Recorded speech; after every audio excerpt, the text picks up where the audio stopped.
Haleluya. Shalom bagi kita semua, Bapak Ibu Saudara yang dikasihi Tuhan.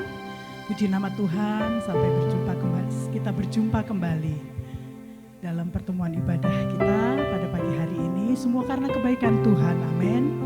Tuhan sangat baik dalam hidup kita. Mari siapkan hatimu untuk datang kepada Tuhan. Serahkan seluruh hidupmu, angkat segala bebanmu kepadanya.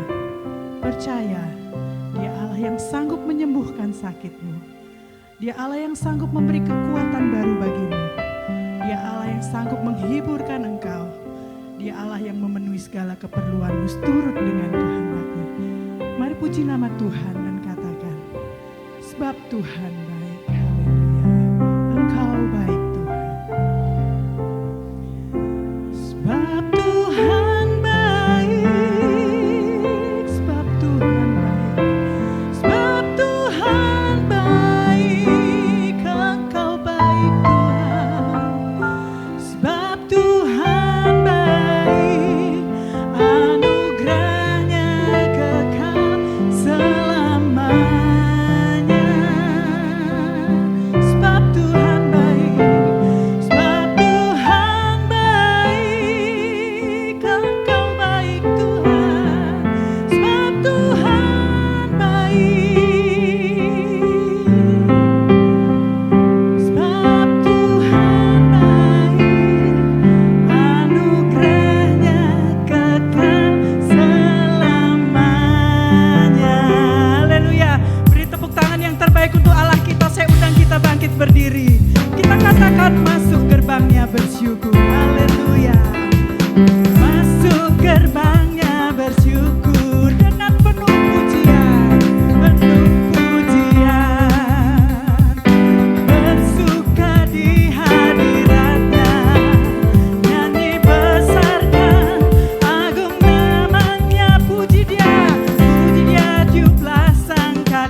kasih Tuhan, hati kami bersuka cita pada pagi hari ini.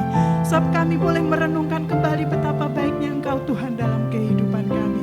Di tengah tantangan masalah hidup kami boleh merasakan Engkau Allah tidak pernah meninggalkan kami. Terima kasih Tuhan, pada pagi hari ini kami boleh datang kembali menghadap Engkau.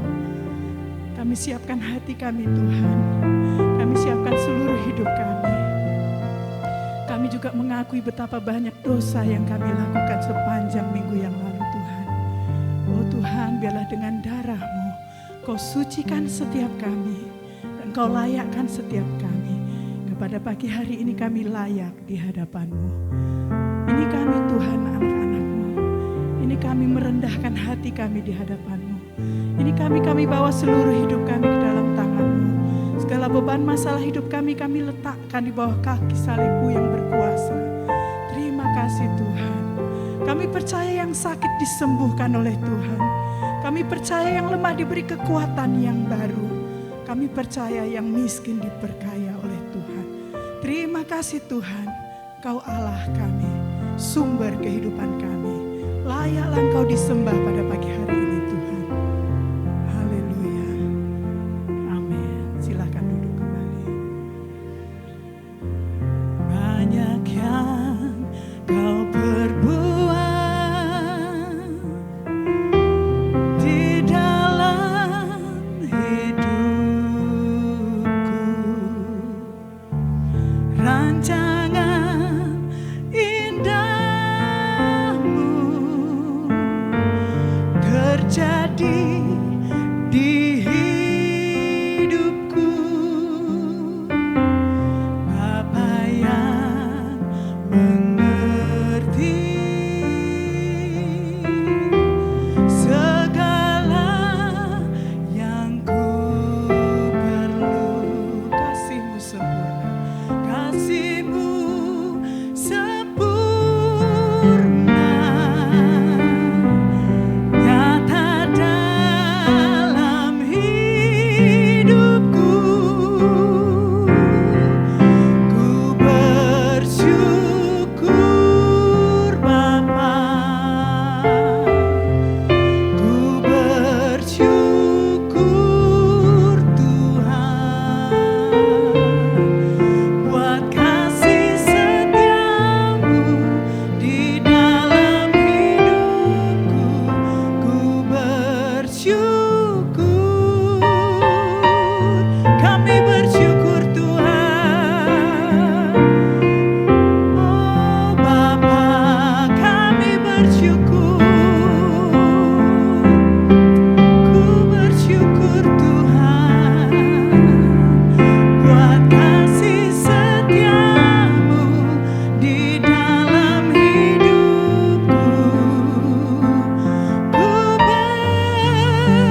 pulihkan hidup kami. Engkau baik Tuhan, kami bersyukur Tuhan, kami bersyukur Bapa, Bapa yang mengasihi kami. Ini kami anak-anak-Mu Tuhan, kami mau naikkan pujian kami naikkan sembah kami hanya kepadamu, hanya kepadamu Tuhan. Bertahtalah di atas puji-pujian kami Tuhan, kami naikkan sembah kami. Haleluya,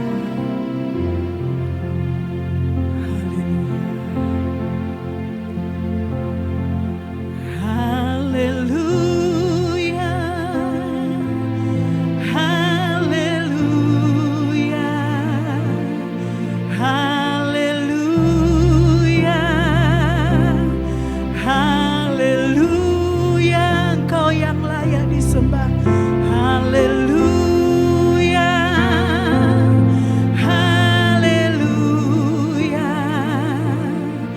haleluya, haleluya, haleluya, haleluya,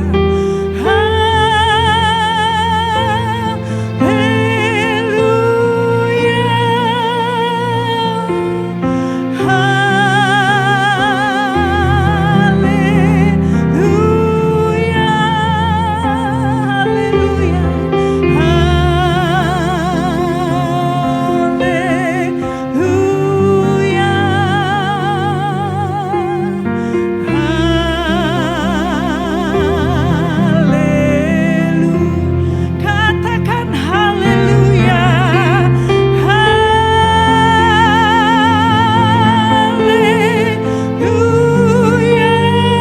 Kami menyembah-Mu Tuhan. Haleluya, kami memuji-Mu.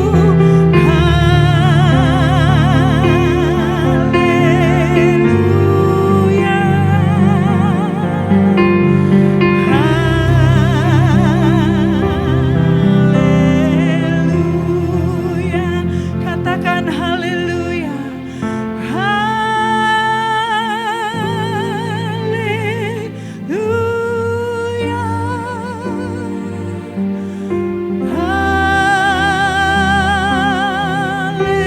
haleluya. Kami menyembah-Mu Tuhan. Katakan haleluya, Engkau saja yang kami sembah.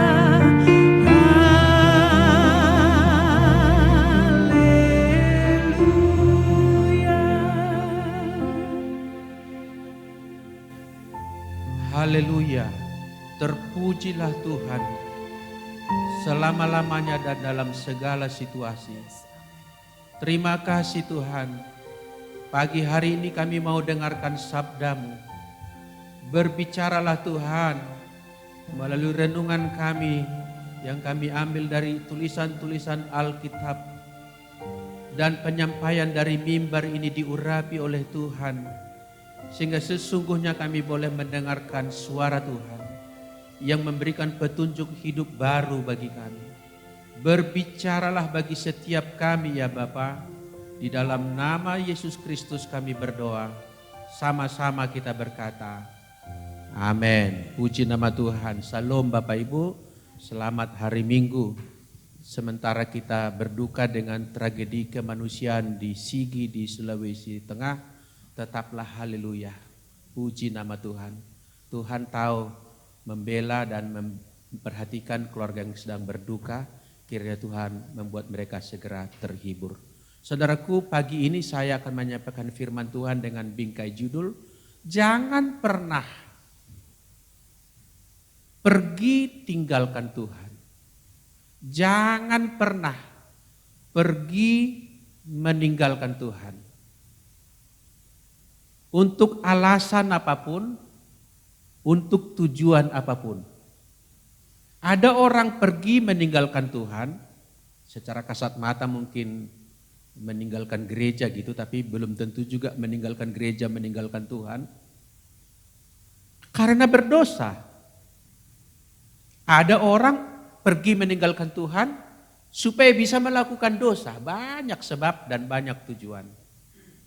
Saya himpun dengan pernyataan, jangan pernah pergi tinggalkan Tuhan untuk alasan apapun, untuk tujuan apapun, untuk tekanan apapun, dalam situasi apapun.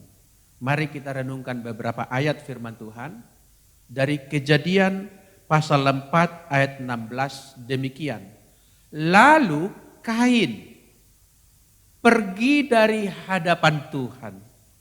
Pergi dari hadapan Tuhan. Dan ia menetap di tanah Nod di sebelah timur Eden. Saya garis bawahi, pergi dari hadapan Tuhan. Kita lihat interteks yang lain, teks yang lain, tokoh yang lain. Tadi Kain, yang ini adalah Esau. Kejadian 25 ayat 34. Lalu Yakub memberikan roti dan masakan kacang merah itu kepada Esau. Ia makan dan minum lalu berdiri dan pergi. Saya pinjam dari teks ini kata pergi. Pergi meninggalkan apa, nanti akan kita sambungkan satu sama lain ayat ini. Demikianlah Esau memandang ringan hak kesulungan itu. Kita lihat interteks yang lain dari kitab Yunus, tokoh yang ketiga. Jadi dalam sastra Ibrani kalau dikasih 3 contoh artinya itu final kebenaran itu. Yunus 1 ayat 3. Tetapi Yunus bersiap untuk melarikan diri ke Tarsis jauh dari hadapan Tuhan. Seperti Esau tadi pergi meninggalkan Tuhan. Ia pergi ke Yafo dan mendapat di sana sebuah kapal yang akan berangkat ke Tarsis.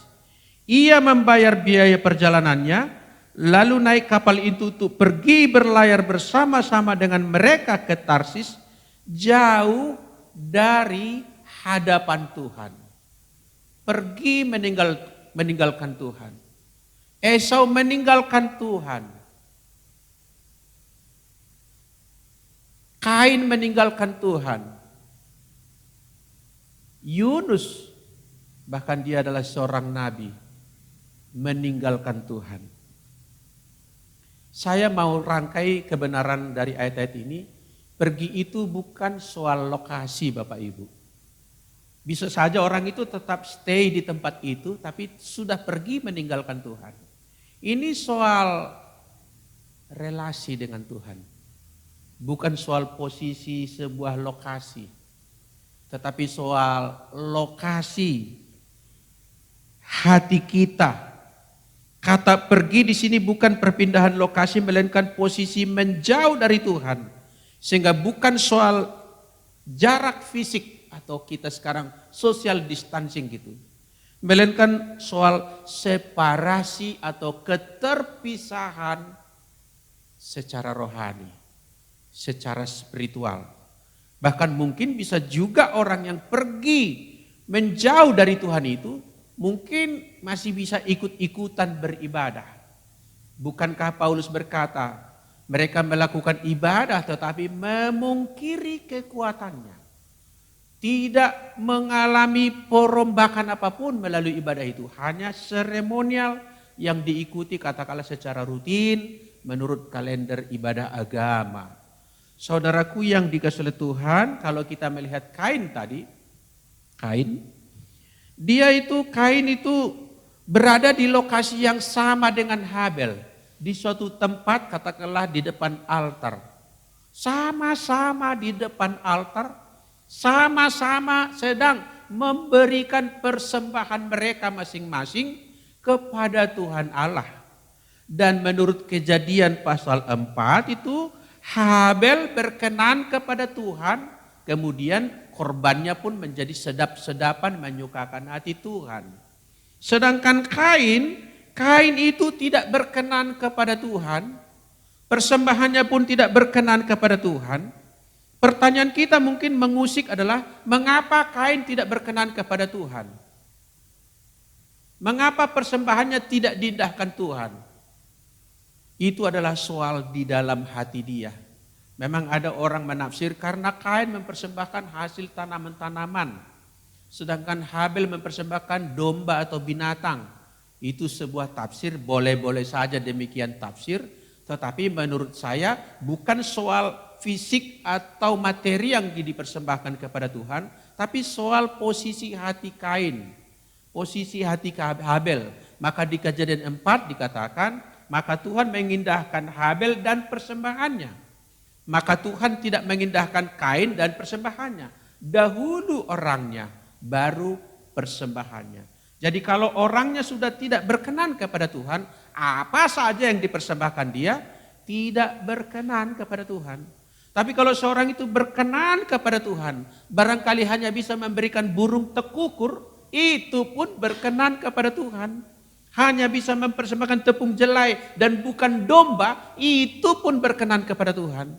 Jadi Kain kedapatanlah seorang yang dari dalam hatinya sejak awal sudah nampak ketidakberesan. Dan itu nampak nanti ketika dia melihat Habel bersuka cita karena kurbannya mendapatkan perkenan dari Tuhan, dia benci kepada Habel. Dia sedang tidak beres dengan Tuhan, tapi dia lampiaskan kebencian kepada saudaranya. Saya kira ini adalah motif dasar daripada keberdosaan manusia. Orang yang tidak beres dengan Tuhan akan selalu mempunyai poin kepada orang lain atau sesuatu peristiwa untuk dibenci, tidak disukai, dimaki, bahkan juga dibunuh. Sebab kalau orang berkenan kepada Tuhan, saya percaya dia tidak akan membunuh seperti kejadian yang kemarin itu. Ini bukan soal bicara sekedar agama ini kebenaran yang murni saudaraku. Barangkali ada yang mendapatkan tayangan ini dan bukan orang yang dari gereja ini, atau mungkin orang tidak percaya, percayalah kebenaran ini, bahwa setiap orang berkenan kepada Tuhan, dia tidak akan membenci seorang pun di muka bumi ini. Katakan amin saudaraku. Kalau sampai ada kebencian, itu adalah titik yang tidak beres pada diri orang itu. Kain benci kepada Habel, lalu membunuhnya. Membunuh si Habel, merusak seseorang. Tafsir saya adalah Habel masih dalam posisi gambar Allah. Sehingga si Kain yang tidak sesuai lagi gambar Allah merusak gambar Allah. Untuk memahami ini adalah contoh yang klasik. Umpamanya katanya seorang perempuan, seorang gadis yang ditinggalkan oleh pacarnya yang kasihi. Dahulu dia sangat mencintai kekasihnya itu sampai memajang fotonya di depan cermin di rumahnya. Dan sejak dia ditinggalkan dan dia merasa kecewa, maka dia menurunkan foto itu, bahkan merobek foto itu. Pertanyaan saya, apakah dia ada urusan dengan foto itu? Tidak. Urusan dia adalah dengan si laki-laki itu. Bentuk kemarahannya, gambar ini dirobek. Begitu juga iblis. Dia tidak berkenan kepada Tuhan. Sebaliknya dia pun tidak menyukai Tuhan lagi, maka dia merusak gambar Allah, menggoda gambar Allah yaitu Adam dan Hawa supaya rusak. Dan motif itu turun kepada manusia juga. Setiap kali dia tidak sesuai dengan Allah, akan selalu mencari objek untuk dianiaya, untuk dirusak, untuk dibuli, untuk dirugikan, untuk dibenci. Karena pada dasarnya dia sudah mempunyai separasi dengan Tuhan. Mestinya ketika Kain itu sadar kurbannya tidak berkenan kepada Tuhan, dia boleh antara lain bertanya kepada Habel, "Dek, bagaimana caramu mempersembahkan kok kamu berkenan?" Atau bertanya kepada ayahnya, "Papa, bagaimana memberi persembahan kepada Tuhan supaya diperkenankan?" Atau mungkin tanya langsung, "Tuhan, mengapa aku tidak berkenan di hadapanmu dan adikku berkenan?" Kan ada self koreksi nanti di situ. Tetapi Kain tidak mau melakukan hal-hal sedemikian itu. Maka ayat berikutnya coba kita lihat. Saudaraku, bodohnya Kain. Ya, ini bodoh ini sekali lagi bukan intelektual. Kebodohan seseorang tidak selalu menyangkut tidak tahu matematika, tidak tahu ilmu pengetahuan, tidak tahu teknologi, tidak melek dengan dunia sosial, media sosial, tidak. Kebodohan secara Alkitab itu lebih kepada kebodohan rohani. Kebodohannya si Kain itulah ketika ia ditolak, ia justru menganiaya Habel orang benar. Bukannya mengoreksi dirinya, bukannya membereskan dirinya, bukannya mengevaluasi dirinya, itu malah dia membenci kepada Habel yang sedang berkenan di hadapan Tuhan, dan tidak berhenti sampai di situ. Ia kemudian pergi menjauh dari Tuhan. Bukan datang berdekat kepada Tuhan untuk melakukan pemberesan sesuatu. Coba kita lihat gambar ini sekaligus ayat-ayat ini untuk kita renungkan, saudaraku. Saya buat posisi gambar ini, dia meninggalkan, katakanlah Tuhan itu kan tidak bisa difoto secara fisik, jadi dia meninggalkan, membelakangi. Anggaplah di sebelah belakangnya itu adalah Tuhan yang sedang ditinggalkan dia. Coba kita kaji dulu beberapa ayat ini dari Kejadian pasal 4. Coba kita lihat. Kejadian pasal 4 ayat 6, saya baca bagi kita. Firman Tuhan kepada Kain, mengapa hatimu panas dan mukamu muram? Apa artinya ini? Bahwa pada waktu itu Tuhan menegur dia. Karena kasihnya kepada Kain, Tuhan datang menegur dia, mengapa mukamu muram? Tidak dibiarkan. Tuhan tetap datang untuk bermaksud merestorasi si Kain. Jadi sebetulnya bukannya kekurangan kasih karunia, tetapi penolakan terhadap kasih karunia itu. Ayat yang lain, Kejadian 4 ayat 6 juga dikatakan di sana, yaitu mengapa hatimu panas dan mukamu muram. Ini juga Tuhan menasehati dia dengan berkata, apakah mukamu tidak akan berseri jika engkau berbuat baik? Dikasih nasihat. Mukamu itu akan berseri kalau kamu berbuat baik. Mukamu itu akan menjadi bagus kalau di dalam hatimu bagus dan perbuatanmu bagus. Tuhan memberi nasihat, Tuhan memberi teguran. Coba kita lihat lagi ayat-ayat berikutnya tentang betapa besar kasih Tuhan kepada Kain, tetapi dia tetap meninggalkan Tuhan. Kejadian 4 ayat yang ke-9 saya bacakan buat kita.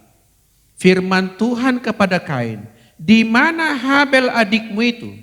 Jawabnya, aku tidak tahu. Apakah aku penjaga adikku? Tuhan mencoba mendekati Kain dengan mengajukan pertanyaan, di manakah Habel adikmu itu? Jawaban dia malah, apakah aku penjaga adikku? Aku tidak tahu. Berbohong dia. Dia tahu bagaimana posisi Habel sekarang yang sudah dia bunuh di padang dan dia kuburkan di tumpukan batu-batu dan tanah gitu. Tapi dia bilang, aku tidak tahu. Emangnya saya ini penjaga adikku. Tuhan di situ masih mencoba menyadarkan dosanya. Saya percaya Roh Kudus adalah Roh Allah yang selalu akan menginsafkan orang-orang akan keberdosaannya. Tapi seringkali orang itu menutup hatinya, mengeraskan hatinya, dan menutup telinganya untuk tidak mau mempedulikan suara itu. Selalu ada di dalam hati nurani kita, suara yang mungkin tidak didengar oleh orang lain. Di sana Tuhan bisa berbicara seperti dia berbicara kepada Kain. Di manakah Habel adikmu? Tetapi hatinya Kain itu sudah memang posisi, sudah akan segera pergi minggat meninggalkan Tuhan. Makanya nanti gol akhirnya dia pergi jauh dari hadapan Tuhan. Kejadian 4 ayat 11 saya bacakan lagi. Maka sekarang kata Tuhan, terkutuklah engkau, terbuang jauh dari tanah yang mengangangkan mulutnya untuk menerima darah adikmu itu dari tanganmu. Apabila engkau mengusahakan tanah itu, maka tanah itu tidak akan memberikan hasil sepenuhnya lagi kepadamu. Engkau menjadi seorang pelarian dan pengembara di bumi. Tuhan masih memberikan ultimatum, kira-kira vonis, belum dieksekusi loh, baru diketok palu, maka terkutuklah engkau, kau berusaha pun tidak akan maksimal lagi, dan hidupmu tidak akan berarti. Mendengarkan ultimatum ini pun didahului dengan nasihat, teguran, dan banyak cara Tuhan mendekati dia. Tetap saja posisi Kain sudah tinggal mengangkat kaki untuk meninggalkan Tuhan. Saudaraku, jangan pernah meninggalkan Tuhan. Ketika suara teguran datang, ketika suara nasihat datang, ketika suara ancaman katakanlah ultimatum dari Tuhan datang, jangan justru kita pergi menjauh dari Tuhan. Malahan kita harus berbalik, membereskan di hadapan Tuhan, mengakui sesuatu yang harus diakui, dan terbuka seterbuka-terbukanya.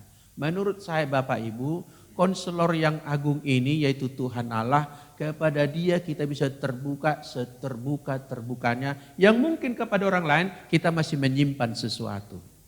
Tetapi Kain ini saudaraku nampak sekali dari awal tidak ada seperti point of return. Tidak ada posisi untuk kembali kepada Tuhan. Sudah tinggal caw saja pergi meninggalkan Tuhan.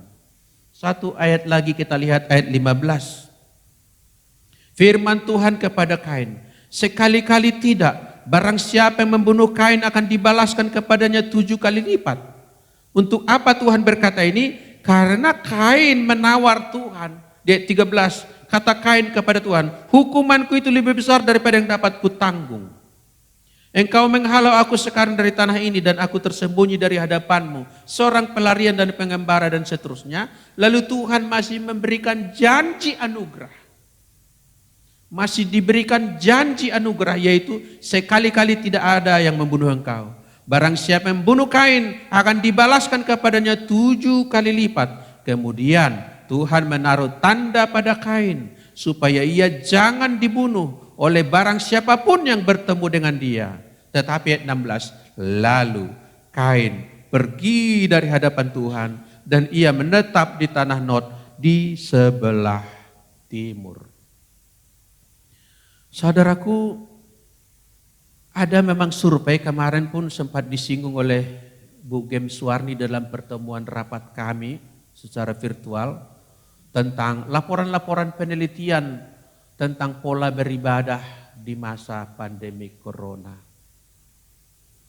Angka kehadiran tentu tidak diharapkan semuanya harus hadir di gereja, bukan itu lagi ukuran satu-satunya. Ukuran yang kedua adalah angka kehadiran di dunia virtual, dan itu pun menurun. Saudaraku, kita perlu merenung mengapakah dengan pandemi corona yang besar ini justru orang semakin lesu dalam semangat beribadah kepada Tuhan. Gereja di mana-mana sangat sibuk berpikir keras bagaimana mengangkat derajat kerohanian di masa pandemik ini, tetapi rasa-rasanya belum ada senjata pamungkas yang berhasil.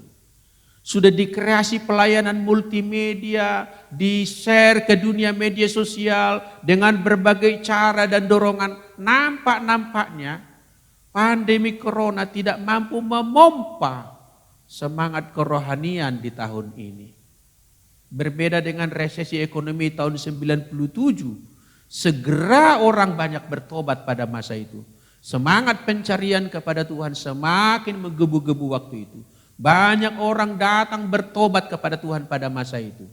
Tetapi pada masa pandemi corona ini, mungkin yang saya katakan ini tidak mewakili semua kasus Bapak Ibu, tetapi di dalam banyak kasus memang demikian. Saya wanti-wanti, jangan pernah meninggalkan Tuhan untuk alasan apapun. Untuk alasan corona, untuk alasan enggak enak ibadah di media sosial. Enggak rasa sakral kalau beribadah cuma melihat screen di handphone yang kecil. Jangan membuat-buat alasan. Kemarin ada yang posting di media sosialnya, banjir terhalang beribadah, pendek begitu. Banjir terhalang beribadah. Menurut saya banjir tidak bisa menghalangi ibadah.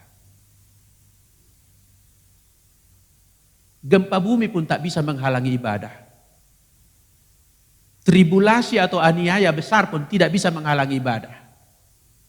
Yang menghalangi ibadah ada di dalam hati masing-masing. Kalau orang mau beribadah, terhalang datang ke gereja, di batas banjir ini, di sini pun masih bisa berdoa. Amin Bapak Ibu. Barangkali dia hanya salah kalimat, itu aja saya anggap. Sebetulnya tidak mungkin orang terhalang beribadah. Kalau memang hatinya beribadah, mau badai, mau resesi, mau gempa bumi, mau tsunami, mau corona, mau aniaya, tidak ada alasan untuk pergi meninggalkan Tuhan. Kalau sampai orang melompat, berlari kencang menjauhi Tuhan, memang hatinya tidak lagi ingin akan Tuhan. Kemarin saya tulis di media sosial saya, saudaraku, mungkin ini sebuah kajian. Bapak Ibu saudara bisa setuju dengan saya, bisa kurang setuju atau tidak setuju sama sekali. Saya berteologi, orang ke sorga tidak terlepas dari pilihan orang itu.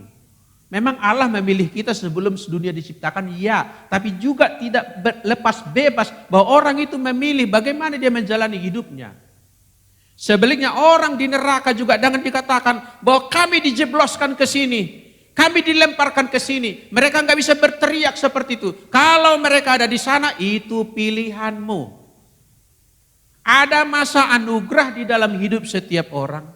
Kain tidak bisa lagi menyalahkan Tuhan, sebab dari awal Tuhan mendekati dia, menegur dia, menasehati dia, sampai memberikan petunjuk bagaimana dia keluar dari persoalannya, sampai memberikan ultimatum kalau kau tidak berubah. Bahkan kalaupun engkau akan dianiaya orang, aku berikan tanda engkau tidak akan dibunuh. Sampai dilindungi sebegitu besar, tetapi Kain pergi jauh meninggalkan Tuhan. Bukan karena kurang besar kasih Allah. Jelas Nabi Yesaya berkata, bukan karena kurang panjang tangan Tuhan menolongmu, bukan karena kurang tajam telinga Tuhan mendengarkan doamu, tapi yang merupakan jarak dan penghalang itu ialah keberdosaanmu sendiri. Si Kain sendiri memilih bagi dirinya, dia tidak ditakdirkan untuk seperti itu. Itu pilihannya. Itu pilihannya. Tuhan tidak membuat dia tercipta untuk mengalami kemalangan di dalam hidupnya, untuk mengalami masa tandus dalam hidupnya. Kalau dia mengalami itu, jelas dia pergi meninggalkan Tuhan. Bukan, tanda kutip agak berlucu-lucu saya, bukan Tuhan menyepak dia jauh dari hadapannya, bukan. Dia pilihan sendiri pergi menjauhi Tuhan. Demikian juga Esau, dia sendiri pergi meninggalkan apa? Meninggalkan Tuhan juga, meninggalkan kebenaran Tuhan. Dia makan kacang merah itu dengan daging yang diberikan oleh adiknya Yakub. Lalu sudah itu dia pergi meninggalkan dan memandang rendah hak kesulungan itu. Demikian juga Yunus, disuruh Tuhan, Yunus pergilah ke suatu tempat yang akan kubawa kau ke sana, ke Ninive. Berkhotbahlah di sana. Khotbahmu pendek saja. Dalam 40 hari kalau kalian tidak berubah, maka negeri ini akan diluluh lantakkan Tuhan. Itu saja kau katakan, itu saja message-mu. Kobarkan di sana. Tetapi Nabi Yunus tidak mau. Perjalanan ke Ninive adalah perjalanan lewat darat. Tapi dia pergi ke tepi pantai, berjumpa dengan kapal yang akan berangkat. Dia beli tiket perjalanan laut ke arah yang lain. Secara jarak juga menunjukkan betapa dia pergi separasi dari Tuhan. Meninggalkan Tuhan. Saudaraku, saya berkata dari awal tadi, jangan pernah pergi meninggalkan Tuhan. Ada orang pergi meninggalkan Tuhan karena kesulitan hidup, mencoba peruntungan dengan cara lain. Tidak jarang orang pergi ke pesugihan lah, ke dukun lah, untuk suatu ambisi, untuk sesuatu poin yang ingin dicarinya, yang mungkin dianggapnya Tuhan tidak segera mengabulkan. Lalu ini ada alternatif. Jangan pernah pergi kepada jalan-jalan seperti itu. Ada orang demi jabatan, ada orang demi bisnisnya boleh berkembang, ada orang demi kesempatan atau opportunities di dunia politik. Dan banyak-banyak alasan. Ada orang karena ingin Ya, dulu ada seorang raja di Inggris yang menceraikan istrinya. Lalu karena gereja menolak perceraian itu, keluar dia dari gereja dan mendirikan gereja baru. Maaf, ini sejarah gereja. Keluar dari gereja itu karena dia ingin melanggengkan kemauan dia, di mana gereja itu menolak perceraian. Ada orang-orang pergi meninggalkan Tuhan untuk bebas melakukan apa yang dia kehendaki. Tetapi saya mau berkata Bapak Ibu, kita melihat bahwa akibatnya serius. Sangat serius. Serius. Tidak ada santainya, ini bukan sersan. Serius benaran. Tidak sersan, serius tapi santai. Ini serius benaran dan menegangkan. Akibatnya, bukan saja si Kain. Bukan saja si Kain, ia tak dapat menikmati kehidupannya lagi, tetapi keturunannya pun. Keturunannya pun hanya disebut anak-anak manusia. Enggak pernah lagi disebut anak-anak Allah. Mari kita coba cek ayat ini. Kejadian 4 ayat 17. Tentang keturunan Kain ini. Tidak ada dicantumkan di Kejadian 4 ayat 17 sampai 26. Padahal semuanya adalah riwayat keturunan daripada Kain. Tidak dicantumkan umur mereka di situ. Tidak disebut umurnya berapa. Berbeda dengan Kejadian pasal 5. Ada judul keturunan Adam, dalam garis keturunan Set mulai ayat yang ketiga, keempat dan seterusnya itu garis keturunan Set ke bawah, masing-masing disebutkan umur masing-masing. Itu artinya bahwa keturunan Kain tidak berarti di hadapan Tuhan, tidak dihitung oleh Tuhan. Tapi keturunan Set disebut umur masing-masing. Umur menunjukkan juga sebagai perkenanan Tuhan. Dan tidak cukup sampai di situ. Kejadian 6 ayat 2 juga berkata, maka anak-anak Allah melihat bahwa anak-anak perempuan manusia itu cantik-cantik. Lalu mereka mengambil istri daripada perempuan-perempuan itu. Siapa saja yang disukai mereka. Saya tidak akan membawa soal pernikahan di antara mereka. Tapi saya tertarik dengan dua istilah yang diajukan di situ. Yaitu anak-anak Allah dan anak-anak perempuan manusia. Siapakah anak-anak Allah? Itulah anak-anak keturunan Set. Siapakah anak-anak perempuan manusia? Itulah keturunan daripada Kain. Habel tidak berketurunan tentunya karena sudah dibunuh. Kira-kira istilah modern kan anak Tuhan, anak dunia gitu. Dibagi dua jadinya. Dunia ini dibagi dua. Dulu pun sudah di kitab Kejadian sudah begitu. Anak Allah, anak manusia. Disebut anak manusia.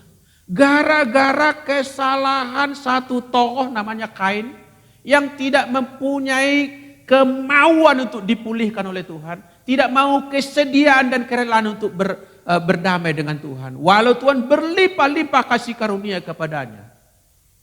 Maka saudaraku, di neraka nanti tidak ditemukan pasal untuk menggugat Allah oleh mereka sekalipun rombongannya banyak.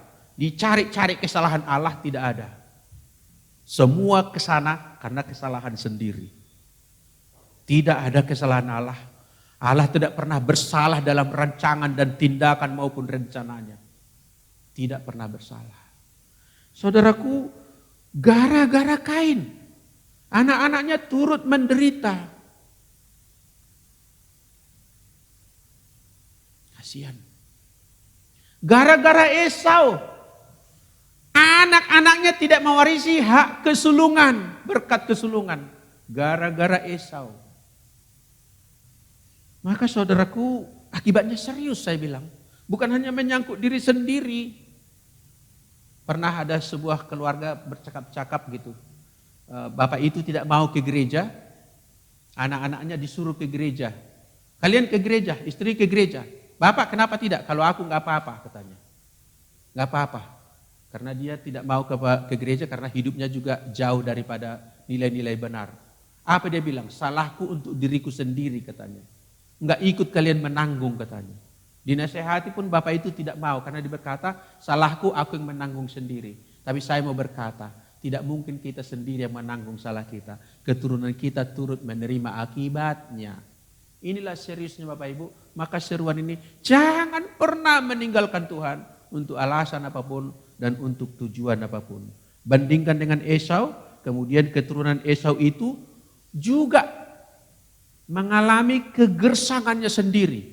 Sedangkan keturunan Abraham lanjut kepada Ishak, lanjut kepada Yakub. Tidak pernah disebut Allahnya Esau. Yang disebut Allah Abraham, Allah Ishak, Allah Yakub. Padahal Esau itu cucunya Abraham kandung. Tapi tidak dihitung lagi sebagai orang yang berhak disandangkan Allah Esau. Kasihan saudaraku. Menjadi keturunan Esau juga kasihan seperti itu. Haleluya saudaraku. Saya tidak akan berpanjang-panjang hanya pada seruan ini. Jangan pernah. Entah diajak orang, jangan mau. Entah terpaksa karena kebutuhan, jangan pernah tinggalkan Tuhan. Atau karena justru betapa besar dosaku, aku tidak mau lagi menghadap Tuhan. Enggak, justru kalau besar dosamu, Allah bersedia menerima anugerah Allah jauh lebih besar daripada keberdosaan kita. Yang menjadi penghalang adalah pada diri sendiri. Tidak ada penghalang itu pada Allah. Saya percaya Allah itulah maha kasih. Mengasihi semua manusia. Jangan katakan orang yang melakukan pembunuhan, katakanlah di Sigi tadi sudah tidak ada lagi masa depannya. Tetap kita mengampuni dia dan itu membuka peluang baginya. Supaya dia dijamah oleh Tuhan dan mengalami pemulihan. Tidak ada dosa sebesar apapun yang menjadi alasan kita tidak mungkin lagi berdamai dengan Tuhan. Kalau sampai tidak mau berdamai dengan Tuhan, itu adalah kesalahan diri sendiri. Pada bagian akhir khotbah ini, saya mengajak kita melihat Mazmur 112. Mari kita mendaraskan, membacakan sambil menulis di dalam hati Mazmur ini. Ini tentang seruan supaya melekat dengan Tuhan. Dengan berkata, haleluya. Berbahagialah orang yang takut akan Tuhan. Yang sangat suka kepada segala perintahnya. Apakah orang itu banyak tidak ada masalah? Mungkin banyak, tetapi dia tetap takut akan Tuhan. Janji berkatnya, anak cucunya akan perkasa di bumi. Angkatan orang benar akan diberkati. Jadi kalau kita mengambil keputusan sekarang untuk hidup di dalam anugerah Allah, maka anak cucu kita pun turut mendapatkan bonus karenanya. Itu sebabnya jangan ditiru Esau, jangan ditiru Kain. Jangan mengambil keputusan yang fatal seperti itu. Jangan merasa tidak pernah ada lagi kesempatan di hadapan Tuhan. Ayat berikutnya, harta kekayaan ada dalam rumahnya, kebajikan dan tetap untuk selamanya. Di dalam gelap terbitlah terang bagi orang benar, pengasih dan penyayang orang yang adil. Jadi luar biasa janji anugerah Tuhan bagi orang yang bersekutu takut akan Tuhan dan menyukai firman-Nya. Dikatakan di dalam gelap terbit terang. Anggaplah gelap itu adalah pandemi corona, kegelapan tertentu. Di situ pun ada terang bagi kita. Katakan amin Bapak Ibu. Jadi firman Tuhan itu dikatakan pelita bagi kakiku, terang bagi jalanku. Mari kita melihat segala persoalan dengan kacamata yang baru, lensa yang baru, bahwa di tengah keadaan apapun selalu ada kesempatan yang baik dari Tuhan. Ayat yang berikutnya dikatakan mujur orang yang menaruh belas kasihan dan yang memberi pinjaman, yang melakukan urusannya dengan sewajarnya, sebab orang itu tidak goyah untuk selama-lamanya. Orang benar itu akan diingat untuk selama-lamanya. Janjinya luar biasa saudaraku. Jadi jelas ini diberikan pagar oleh Tuhan bahwa orang itu akan selama-lamanya tidak akan goyah. Walau kehidupannya buruk sekarang, seperti tidak ada hari masa depan bagi saya kata dia misalnya. Tetapi Tuhan berkata hati orang yang seperti itu katanya tidak akan goyah. Ayat berikut, ia tidak takut kepada kabar celaka. Tidak takut kepada kabar celaka. Hatinya tetap penuh kepercayaan kepada Tuhan. Hatinya teguh, ia tidak takut sehingga ia memandang rendah para lawannya. Ayat yang ke-9, ia membagi-bagikan, ia memberikan kepada orang miskin. Kebajikannya tetap untuk selama-lamanya. Tanduknya meninggi dalam kemuliaan. Orang fasik melihatnya lalu sakit hati. Ia menggertakkan giginya lalu hancur. Keinginan orang fasik akan menuju kebinasaan. Keinginan orang fasik seperti Kain, seperti Esau menuju kebinasaan. Tidak sempat kita kupas tentang Yunus tadi, tapi saya mau berkata sedikit tentang Yunus. Bahkan sampai pasal terakhir tulisan tentang Yunus ini, dia tetap marah kepada Tuhan. Bahkan dia berkata, aku akan marah sampai mati katanya. Mengerikan sekali. Mengerikan sekali. Memang makanya mungkin ada orang membuat teologinya, kalau orang itu ditakdirkan binasa, mungkin itu kalimat untuk beri cap kepada orang, memang tidak mau lagi dipulihkan. Dikasih cap, ditakdirkan untuk binasa, mungkin itu. Saya tidak menyetujui istilah itu, tapi mungkin itu jadi cap stempel, memang orang itu dablek sih. Keras kepala, bodohnya luar biasa, sampai-sampai ditentukan untuk binasa gitu. Kurang baik apa Kain, Tuhan kepada Kain? Kurang baik apa Tuhan kepada Yunus? Diselamatkan dari dalam laut, dari dalam perut ikan. Diberi kesempatan kedua, entah ketiga, keempat itu untuk benar-benar berkhotbah di Ninive. Dan melihat dengan matanya sendiri Tuhan memulihkan negeri itu. Itu pun tidak ada poin untuk Firman berkata, Tuhan, aku menyadari salahku. Sekarang aku mau datang kepadamu, mendekat kepada Tuhan.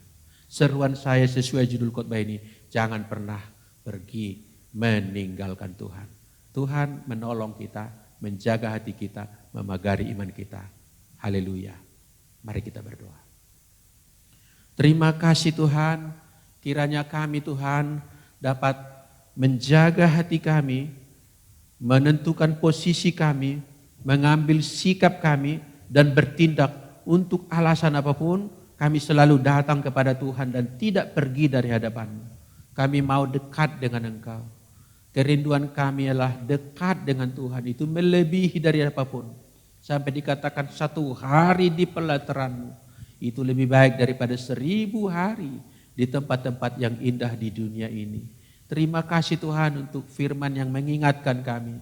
Untuk firman yang membuat kami sadar Tuhan, agar dalam hal apapun, untuk tujuan apapun, kami tidak akan pernah pergi meninggalkan Tuhan. Bagi Tuhanlah segala pujian, hormat, dan kemuliaan. Di dalam nama Yesus Kristus kami berdoa, kami bersyukur. Haleluya. Amin.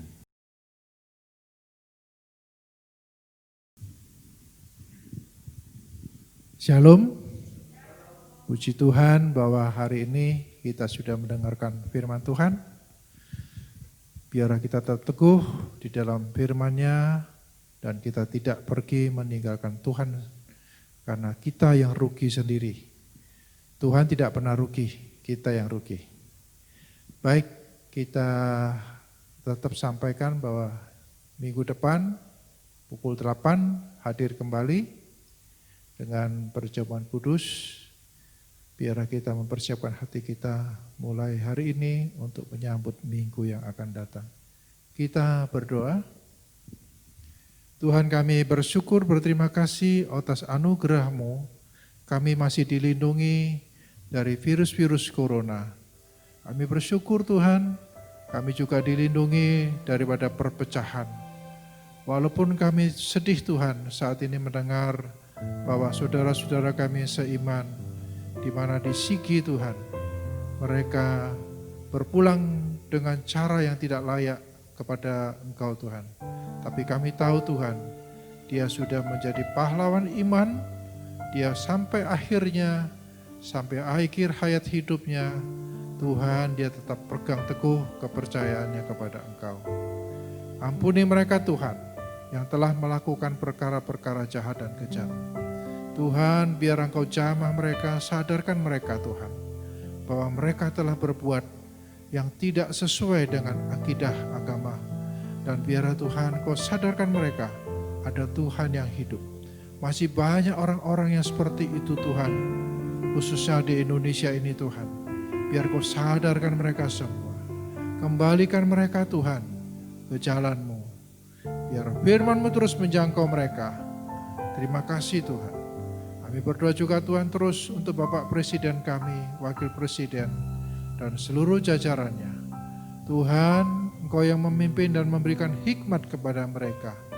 Biar Engkau pakai Presiden kami terus menjalankan kebijaksanaan-kebijaksanaan untuk keadilan, kemakmuran, dan kesejahteraan bangsa Indonesia. Terima kasih ya Tuhan. Kami berdoa untuk aparat keamanan, baik TNI, baik Polri, baik apapun juga Tuhan yang menjadi keamanan, pemimpin keamanan, baik itu Satpol PP, dimanapun mereka berada, pakai mereka Tuhan. Biar dengan hati yang bijak, mereka dengan ketegasan, mereka boleh membawa kebenaran untuk Indonesia Tuhan. Terima kasih, kami serahkan saudara-saudara kami yang sakit. Kami berdoa terus untuk hamba-Mu, istri Pak Jaman, Ibu Rosinta, Ibu Gembala, pembina kami, biar Tuhan sempurnakan kesembuhannya. Kami terus juga berdoa Tuhan untuk Pak Ayu, Tuhan juga jaga dan lindungi, biar dia terus Tuhan disempurnakan kesehatannya. Kami terus berdoa juga untuk Ibu Ana, biar Tuhan sempurnakan juga kesehatannya.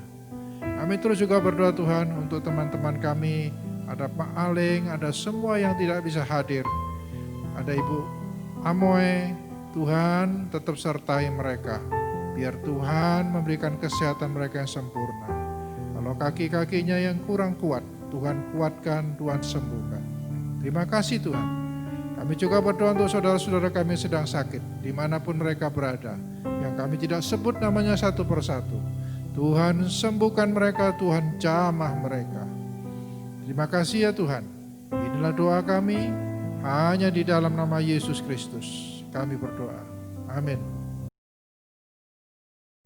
Baik Bapak Ibu Saudaraku di gereja dan yang sedang di rumah masing-masing, kita akan mengakhiri ibadah kita bangkit berdiri. Sebelum menerima berkat Tuhan, kita renungkan kebaikan Tuhan. Renungkan kebaikan Tuhan.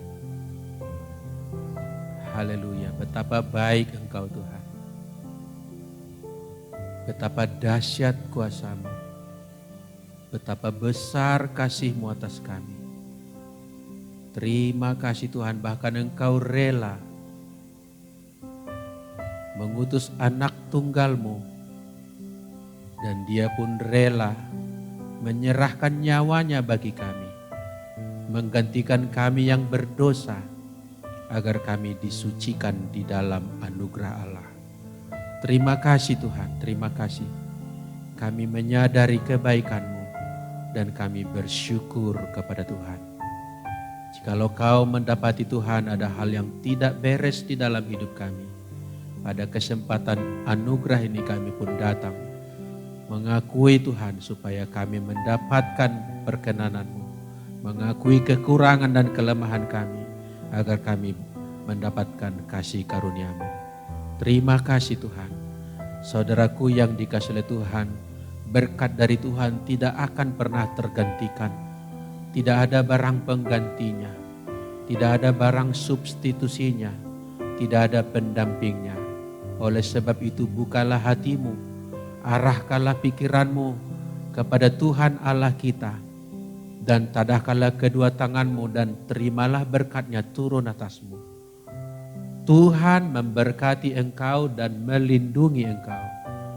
Tuhan menyinari engkau dengan wajah-Nya dan memberikan kepadamu kasih karunia.